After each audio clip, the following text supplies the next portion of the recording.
Sobat Healthy. Nah, episode kali ini agak sedikit berbeda dengan format kita yang lain. Nah, pada episode kali ini, gue akan menunjukkan tutorial cara menggunakan aplikasi Peduli Lindungi. Nah, kenapa sih menjadi sangat penting?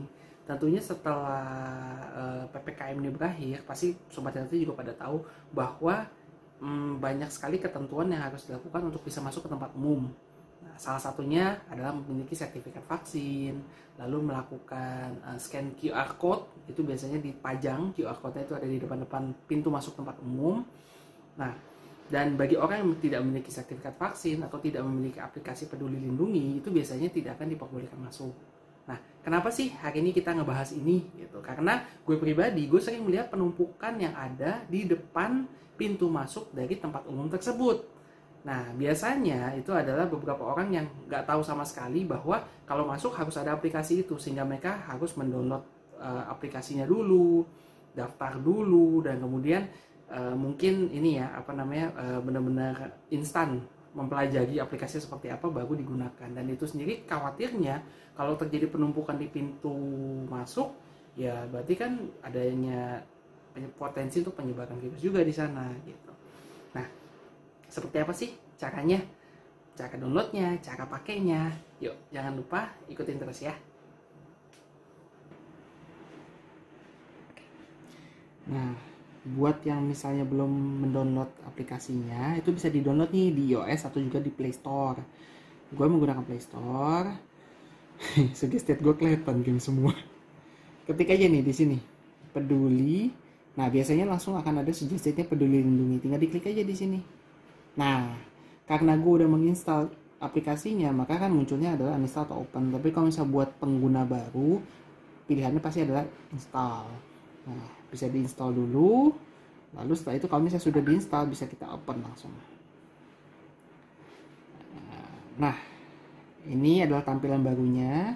Bisa di next, next, next, next, next. Nah, kita mulai. Setuju? Nah, cara untuk masuk bisa menggunakan alamat email atau menggunakan nomor telepon. Gue pribadi biasanya menggunakan nomor telepon. Nanti setelah kita masukin, akan langsung diikuti dengan adanya SMS OTP yang bisa kita masukin, kemudian kita bisa langsung login. Buat pengguna baru yang belum punya akunnya, harus menggunakan pilihan daftar. Nah, tapi kalau misalnya kita ketik daftar, nih, cara pendaftarannya pun sama, bisa menggunakan alamat email atau dengan nomor telepon. Bisa memilih nomor telepon, ini pilihan gue juga ya. Itu kita ketik dulu nama lengkap kita. Saran gue sih sesuaikan dengan KTP, karena dia nanti akan berhubungan dengan NIK juga. Gunakan nomor telepon yang aktif saat ini, menerima segala isi dan persyaratannya, kemudian daftar. Nanti akan muncul kembali SMS OTP dan juga data-data yang mesti lu lengkapin. Ikutin aja semua instruksinya dan kemudian klik daftar. Oke. Nah, sekarang gue udah masukin ID gue dan tinggal login aja. Aplikasi Peduli Lindungi. Nah, yang pertama harus lu ingat adalah aplikasi ini menggunakan akses lokasi. Biasanya tampilan ini akan muncul kalau misal akses lokasinya nggak lu buka secara full. Nah, gue pribadi menganggap ini sebenarnya sebagai bug. Karena kalau misalnya kita lihat, izinkan akses lokasi, kita ke bagian permission, location, ini sebenarnya gue udah allow pada saat penggunaan aplikasi. Ini sama seperti kalau misalnya kita main game atau aplikasi lain, biasanya kan untuk menghemat baterai. Tapi Peduli Lindungi untuk saat ini nggak bisa menggunakan opsi yang ini, as every time atau apalagi deny. Dia harus allow all the time. Nah, ini juga menyebabkan kadang-kadang baterai dari gadget kita jadi tersedot nih karena menggunakan lokasi terus-terusan. Saran dari gue, kalau misalnya lu udah nggak menggunakan aplikasi ini, misalnya lu udah pulang nih dari tempat umum dan tidak ada rencana menggunakan aplikasinya dalam waktu dekat, mendingan lu masuk ke dalam setting dan kemudian lu ubah lagi menjadi allow only atau mungkin deny. Nggak masalah juga karena kan memang nggak dipakai aplikasinya. Pada saat lu menggunakan aplikasinya, berarti baru lu gunakan allow all the time untuk menghemat baterainya. Nah, kembali. Nah, begitu lokasinya di allow, maka akan muncul tampilan utama dari Peduli Lindungi, yaitu di home. Nah, gue bahas dulu di yang atas. Ini yang statistik, ini menunjukkan data pasien yang terkonfirmasi, suspek, kontak erat, ataupun sembuh meninggal dan juga tren harian di daerah sekitar rumah lo. Kebetulan saat ini gue ada di daerah Lebak Bulus, maka tampilan yang muncul adalah di daerah Lebak Bulus. Nah, kembali ke home. Tadi udah gue jelaskan kan, kalau misal mau masuk ke tempat umum, kita harus men-scan QR code. Nah, caranya gampang banget. Tinggal kita klik di daerah sini, scan QR di lokasi tujuan Anda. Ya. Kemudian kita scan QR code yang ada. Nanti akan muncul nih tampilannya.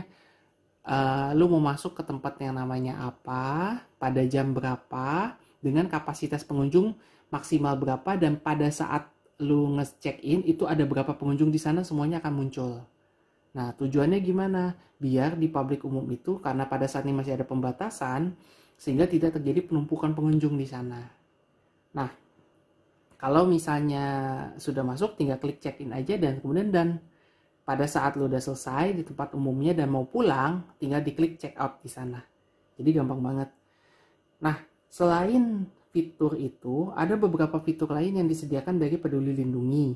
Misalnya pendaftaran vaksin, yang di sini teledokter. Nah, ini beberapa fitur yang memang belum pernah gue coba juga, dan gue juga jadi nggak tahu efektivitasnya seperti apa, tapi mungkin dari Sobat Hati bisa ngecek sendiri. Yang di tengah scan QR code ini juga sama fungsinya seperti yang di atas. Nah, info penting ini biasanya adalah notifikasi dan juga update berita-berita, tapi ini juga biasanya sih kosong sih. Diary perjalanan ini juga adalah fitur yang pada saat lu pergi ke tempat manapun, selama lu men-scan QR code-nya, maka datanya akan tercetak di sini. Nah, data lu kemana, check-in-nya kapan, lalu check-out-nya kapan. Mungkin buat para pasangan juga mesti hati-hati ya, kalau misalnya sekarang ketahuan nih pergi kemana aja gitu.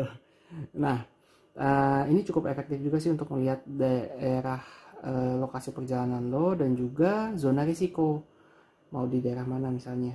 Ya, sekali lagi kembali, karena gue di daerah Lebak Bulus, maka di sini tercatat risiko rendah dengan konfirmasi suspek dan kontak erat kasusnya ada berapa aja.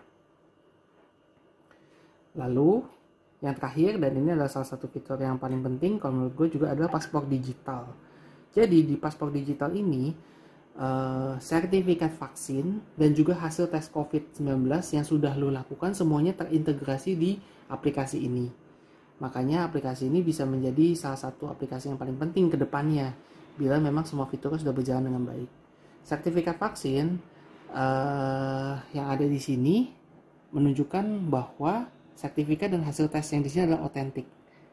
Jadi tentunya Sobat Hati udah tahu nih, ada banyak beberapa berita yang menunjukkan bahwa sertifikat vaksin bisa dipalsukan, hasil tes bisa dipalsukan, tinggal dibeli gitu.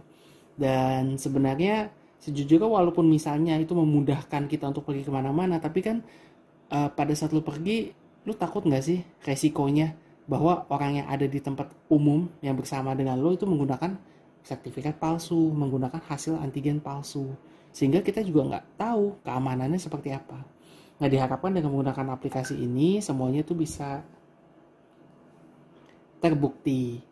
Nah, contoh misalnya dari sertifikat vaksin adalah seperti ini, vaksin pertama, vaksin kedua, dan kemudian kalau misalnya kita klik di sini hasil tes COVID. Nah, di sini nggak gue tunjukkan karena ada beberapa informasi pribadi juga, dan memang sangat tidak disarankan untuk nge-share hasil tes atau hasil sertifikat vaksin lo, karena ada beberapa informasi pribadi di sana yang baiknya nggak di-share nih ke internet.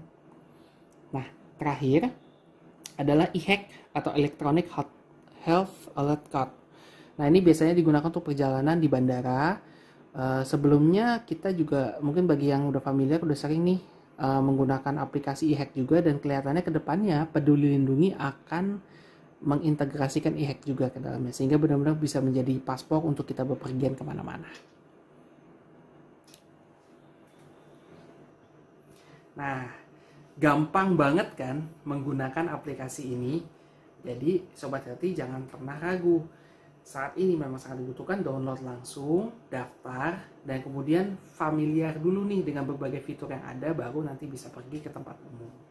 Nah, cuma ada beberapa pesan yang masih gue sampaikan. Yang pertama adalah pada saat masuk, pada saat lo mau check-in, selain tempat, jam, dan kapasitas pengunjung, biasanya juga ada semacam label muncul warna hijau. Nah, itu artinya bahwa Sobat Healthy yang mau masuk ini nggak ada masalah dan akan diperbolehkan masuk ke tempat umum seperti biasa. Nah, yang jadi masalah adalah pada saat lo mau check-in, ternyata label yang muncul adalah label merah. Biasanya itu ada sesuatu nih. Nah, petugas yang ada di sana biasanya akan mengecek sertifikat vaksinnya bagaimana, ada atau enggak di Peduli Lindungi. Lalu yang kedua, hasil swab PCR dan juga hasil tes antigen yang terdaftar di aplikasi. Karena kadang-kadang kelemahannya, salah satu kelemahannya adalah yang dimunculkan di sistem aplikasi Peduli Lindungi adalah hasil swab PCR atau antigen yang terakhir. Sehingga kalau misalnya pada saat terakhir, walaupun udah 1 bulan yang lalu, tapi ternyata hasil swabnya positif, makanya itu akan hasilnya itu akan tetap merah terus dan kemungkinan Sobat Healthy akan susah untuk masuk. Nah, makanya saran gue, kalau misalnya ternyata setelah lu cek ada masalah nih pada sertifikat vaksinnya atau masalah pada hasil swabnya, nah diharapkan lu membawa juga hasil swab yang berupa hard copy-nya sebagai tanda bahwa lu sudah melakukan swab dan itu hasilnya negatif. Seperti itu. Dan kalau misalnya ternyata masih ada masalah lanjutan lagi, bisa menggunakan customer service melalui email ke pedulilindungi@kominfo.go.id. Sekali lagi gue sebutin, email melalui pedulilindungi@kominfo.go.id. Masalah yang paling banyak biasanya sih adalah sertifikat vaksin yang nggak muncul, atau kemudian mungkin hasil swab dan yang tidak up to date, sehingga kita agak sulit nih kalau misalnya mau kemana-mana. Nah, lakukan email aja ke sana dengan subjek topik masalah yang ada dan biasanya akan langsung direspon oleh customer service-nya. Gitu. Sekian. Kalau misalnya nanti masih ada pertanyaan, nggak ngerti, boleh tinggalin aja di kolom komentar di bawah. Nah, nanti akan kami jawab. Dan mudah-mudahan sih bisa kita bantu jawab juga gitu. Oke, jadi sekian dulu di episode kita kali ini. Terima kasih udah ngeliat sampai akhir. Stay healthy and stay alive. Bye bye.